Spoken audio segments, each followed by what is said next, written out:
एक बार Albert Einstein ने कहा था, ये जो मेरी एजुकेशन है, ये जो मेरी एबिलिटीज़, स्किल्स है, इनका कोई क्रेडिट मैं स्कूल्स को नहीं दूंगा, इनमें कोई स्कूल्स का बड़ा हाथ नहीं। क्योंकि स्कूल्स में जो एजुकेशन दी जाती है वो दी जाती है फियर, मतलब डर की बुनियाद पर। और इंसान डर की वजह से कभी कोई क्रिएटिविटी कर ही नहीं पाता। जो उसकी एबिलिटीज़ होती हैं वो डर की वजह से ख़त्म हो जाती हैं। और बिल गेट्स, जो इस दुनिया का कभी एक रिचेस्ट पर्सन रह चुका है, उसने भी स्कूल को ड्रॉप आउट किया था। उसने उस रूल को नहीं फॉलो किया था जो उसको कभी आगे बढ़ने ही नहीं देता। अगर आप दुनिया में उन लोगों की बात करें जो अपने दौर में कामयाब रह चुके हैं, या तो वो स्कूल गए ही नहीं, या फिर स्कूल से ड्रॉप आउट थे, या फिर उन लोगों ने वो रूल, वो एजुकेशन सिस्टम जो बनाया गया था उसको कभी उन लोगों ने फॉलो ही नहीं किया। अगर आपकी बात करें तो दुनिया में लगभग 1.5 अरब बच्चे हर रोज़ सुबह सवेरे उठकर स्कूल्स जाते हैं और इस रूल को फॉलो करते हैं जो उनको एक गुलाम, स्लेव बनाने के लिए बनाया गया था। आजकल बच्चों के पेरेंट्स लाखों रुपए की फीसेस देकर अपने बच्चों को पढ़ाने के लिए स्कूल्स भेजते हैं, इस उम्मीद में उनको स्कूल्स भेजते हैं कि बड़े बनकर वो एक कामयाब इंसान बन सकेंगे। जैसा कि मैंने आपको बताया, ये एजुकेशन सिस्टम कभी आपके बच्चों को आगे बढ़ने ही नहीं देगा। इस एजुकेशन सिस्टम का कभी मकसद था ही नहीं कि आप बड़े बनकर बिजनेसमैन, डॉक्टर या कोई इंजीनियर बन सकें। इसका सिर्फ एक ही मकसद था, आपको ओबीडिएंट बनाना, ताकि आपको जो भी ऑर्डर्स मिले अपने सुपीरियर्स से उनको आप फॉलो कर सकें। अब आपका एक क्वेश्चन होगा कि क्या अब हम अपने बच्चों को स्कूल्स भेजना ही छोड़ दें? तो मैं बात कर रहा हूँ स्कूल्स में उस फॉलो किए जाने वाले एजुकेशन सिस्टम की। स्कूल्स की मैं बात नहीं कर रहा। इस एजुकेशन सिस्टम को क्यों, कब और किसने बनाया, और कैसे आज तक हम लोग बेवकूफ़ बनते आए हैं, और वो लोग जो इस सिस्टम से बाहर निकले कैसे कामयाबी की ऊंचाइयों तक जा पहुँचे। जानेंगे आज के इस वीडियो में एजुकेशन सिस्टम की उस डार्क रियलिटी के बारे में जो आज तक आपसे और हमसे छुपाई गई थी।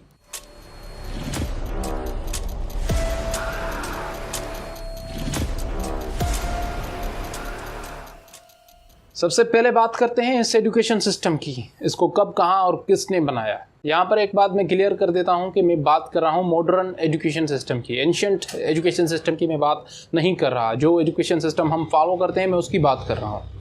तो ये बात है अराउंड 18th सेंचुरी की, जब सेंट्रल यूरोप में जंग छिड़ी थी फ्रांस और किंगडम ऑफ प्रशिया के बीच। प्रशियन साइड पर तकरीबन 4,22,000 सोल्जर्स थे और वहीं फ्रेंच की साइड पर 2,35,700, तकरीबन 45% प्रशियन आर्मी से कम थे। इन नंबर्स को देखकर तो यही लगता है कि ये एक तरफा जंग थी, लेकिन 2 महीने की लंबी जंग चलने के बाद प्रशियन आर्मी बुरी तरह से उस फ्रेंच आर्मी से हार गई। प्रशियन लीडर्स परेशान हो चुके थे और उनको ये समझ ही नहीं आ रहा था कि आखिर वो कैसे एक कमज़ोर आर्मी से हार गए।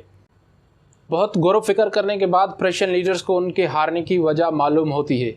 उन लोगों ने देखा कि उनके जो सोल्जर्स थे वो बहुत डिसओबीडिएंट थे, रूल्स को फॉलो नहीं करते थे, अपने सुपीरियर से जो उनको ऑर्डर्स मिलते थे उनको वो फॉलो नहीं करते थे। और जंग में हर एक सोल्जर अपनी मनमानी कर रहा था, कोई अपने सुपीरियर के ऑर्डर्स को फॉलो नहीं कर रहा था। प्रशियन लीडर्स के लिए एक बड़ा चैलेंज था कि कैसे वो लोगों से अपने ऑर्डर्स फॉलो करवाएं, खास करके यंग माइंड्स से, ताकि जो उनको ऑर्डर्स मिले उनको वो बिना कोई सवाल किए फॉलो करें, बिना अपना दिमाग इस्तेमाल किए बस वो करें जो हम लोग उनको कहें, बस ये सर और नो सर कहना सीख लें वो लोग। फिर प्रशियन लीडर से मिलकर एक 8 इयर्स का एजुकेशन मॉडल तैयार किया। इस मॉडल का सिर्फ ये मकसद था कि कैसे उन लोगों से फ्री विल छीनी जाए, उन लोगों को गुलाम बनाया जाए, उन लोगों को ऑर्डर्स फॉलो करना सिखाया जाए, ताकि जो हम लोग उनको कहें वो करें। और ये चीज़ वो अडल्ट्स, बड़ों पर इस्तेमाल नहीं कर सकते थे, इसलिए उन लोगों ने ये एजुकेशन सिस्टम बच्चों पर डाल दिया। क्योंकि जो बच्चों को बचपन से सिखाया जाएगा बड़े होकर वो वही करेंगे। इसी दौरान दूसरी तरफ इंडस्ट्रियल रिवोल्यूशन अपनी पीक पर थी और दूसरी साइड पर लोग फार्मिंग और अपने हैंडमेड प्रोडक्ट्स का बिजनेस कर रहे थे। और इंडस्ट्रीज़ के लिए एक मसला था क्योंकि उनको वर्क फोर्स की ज़रूरत थी, और भला क्यों कोई अपना बिजनेस छोड़कर उनके लिए काम करने जाता। तो इसका हल निकाला एक मशहूर American industrialist John D Rockefeller ने। उसने पूरे अमेरिका में स्कूल्स को फंडिंग करना शुरू कर दिया, एजुकेशन को मुफ्त कर दिया ताकि हर कोई एजुकेशन हासिल कर सके।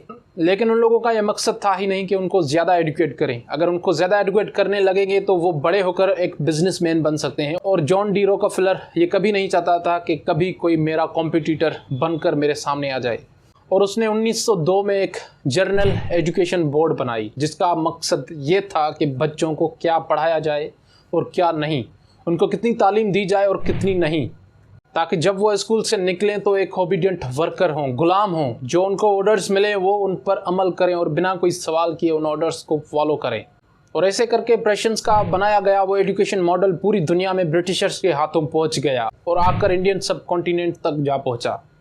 अब बात करते हैं हमारे एजुकेशन सिस्टम की, जिसमें आप में हम सब पढ़ते हैं, हमारे बच्चे पढ़ते हैं या फिर पढ़ेंगे, उसकी बात करते हैं। मैं यहाँ पर एक बात क्लियर कर लूँ कि मैं स्कूल्स की बात नहीं कर रहा, मैं बात कर रहा हूँ उन स्कूल्स में फॉलो किया जाने वाला एजुकेशन सिस्टम, क्योंकि यहाँ पर ना तो कोई सिस्टम है और ना कोई एजुकेशन।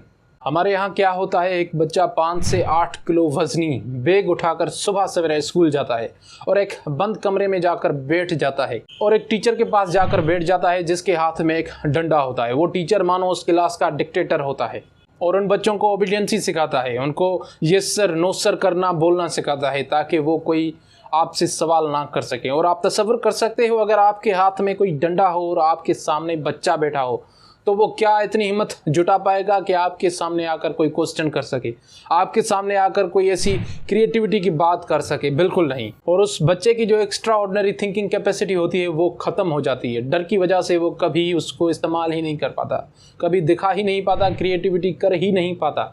और वो सिर्फ वही करेगा जो उसको वो डंडा हाथ में लिए टीचर कहेगा। वो एक वेल ट्रेंड जानवर बन जाएगा। और ऑनेस्टली अगर बात की जाए तो हमारे यहाँ स्कूल्स में एजुकेशन है कहाँ? चंद स्कूल्स को छोड़कर आपको कहीं एजुकेशन मिलेगी ही नहीं।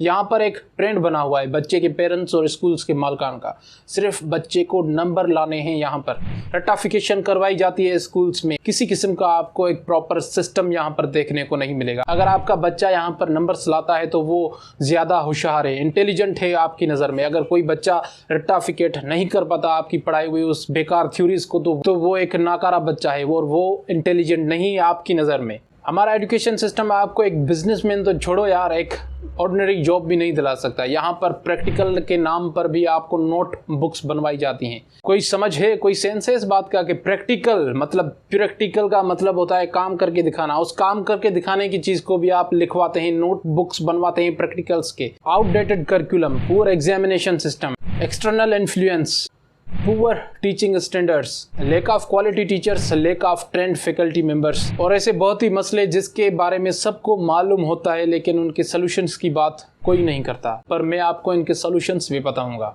सबसे बड़ा टीचर का रोल होता है किसी भी एजुकेशन सिस्टम में। टीचर को एक बैकबोन कहा जाता है इस एजुकेशन सिस्टम का। लेकिन हमारे यहाँ टीचर बनना एक बहुत ही आसान चीज़ है। जो भी बेरोजगार होता है वो जाके स्कूल्स में अप्लाई करता है। स्कूल्स के मालिकान भी खुश हो जाते हैं, उनको 3, 4, 5 या 7 हज़ार में एक सब्जेक्ट टीचर मिल जाता है। स्कूल मालिकान भी खुश और ये जो हमारा नया टीचर आया हुआ है वो भी खुश। वो एक तुक्के पर टीचर बना है और आपके बच्चों को अब वो ग्रूम करेगा जो खुद ही वेल ग्रूम नहीं है। हमारे यहाँ गवर्नमेंट का एक रोल बनता है कि वो टीचर्स को ट्रेनिंग दें, उनको ये सिखाएं कि बच्चों को एजुकेशन दी कैसे जाती है, उनको पढ़ाया कैसे जाता है, उनको मारना नहीं सिखाया जाए ताकि उनको वो समझ आ सके जो आप उन बच्चों को पढ़ा रहे हैं। और सेकंड नंबर पर आता है हमारा outdated angle less curriculum system. और गवर्नमेंट को चाहिए कि हमारे करिकुलम सिस्टम को चेंज करे, उसमें कोई क्रिएटिविटी लाए। सिर्फ नंबर्स पर फोकस नहीं करवाया जाए बच्चों का, उसमें नई चीज़ें, क्रिएटिविटी और एबिलिटी पर भी ध्यान दिया जाए बच्चों की। और लास्ट, हमारे एजुकेशन सिस्टम में प्रैक्टिकल एजुकेशन को प्रमोट किया जाए, क्योंकि अगर प्रैक्टिकल एक्टिविटीज़ नहीं होंगी तो बच्चा उन चीज़ों को अप्लाई कैसे करेगा जिसका आप लोग उसको सालों से रट्टा लगवाते आ रहे हैं। सिर्फ थ्योरीज ही बच्चों को पढ़ाते आ रहे हैं, उनको प्रैक्टिकलाइज्ड नहीं करवाया जाएगा तो वो एक साइंटिस्ट, इंजीनियर, डॉक्टर कैसे बन सकेगा अपनी ज़िंदगी में। आपको प्रैक्टिकल एजुकेशन को अडॉप्ट करना चाहिए अपने गवर्नमेंट स्कूल्स, प्राइवेट इंस्टीट्यूट, हर एक जगह पर जहाँ पर एजुकेशन दी जाती है बच्चों को। तो दोस्तों ये थी आज की वीडियो। मिलते हैं किसी और वीडियो में, तब तक के लिए अल्लाह हाफिज़।